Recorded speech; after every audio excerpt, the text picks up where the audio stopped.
So the question is, how do I pick a mortgage professional? Whether it be a loan officer, a loan originator, a banker, a broker, and so on. It's very easy. It's trust. It's how do you trust someone? How do you trust this person? Do you feel comfortable with this person? Are they answering your questions in a clear and concise manner?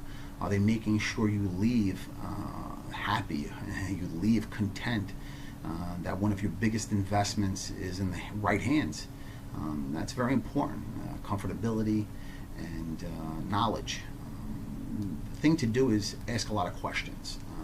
I recommend you ask questions about closing costs, bank fees, associated items, etc., etc. Everything's broken down and is not hard to read. What you're mostly going to be concerned with, the only thing that's really going to change, is going to be the bank's fees. So those are the fees you really want to be concerned with, because mortgage tax and title and everything else is not under the control of the banker. They're either under the control of your attorney or the state. So the bank's fees, the lender's fees, the broker's fees, loan originator's fees, what are you getting paid? That's a great question to ask somebody. How do you get paid? By asking that question, you should receive a clear, concise, and satisfying answer. If you don't, I don't think you found the right person. That's the first thing. Asking a lot of questions, and not only that, questions show interest. They hear a lot of questions coming from you. They see you're interested, and that you want to learn more about them, about their company, about what they're doing for you. So it's very important that you ask those questions. I cannot stress it enough. The other thing you're going to want to know is, now what's the rate? What's the APR, the annual percentage rate? You want to make sure the annual percentage rate is as close to the interest rate as possible. That's the true cost of your loan over the life of your loan. And what does that mean? Well, let's just say your interest rate is 3% and your APR is 3.25%.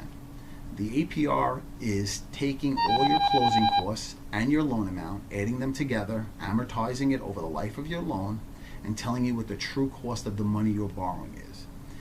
The interest rate is the interest rate at which the lender is lending you the money at, but that's not the APR. So if your APR is a big, huge gap in it, there's a lot of fees, and most likely there's going to be a lot of lender fees and broker fees. So that's the most important thing to look at. Not rate, look at the APR. And this pretty much concludes how you would find your mortgage broker. You want to be comfortable with them.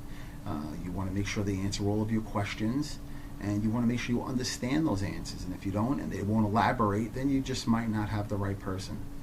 Someone being in the business 15 years like myself, I've held every position from processor to underwriter.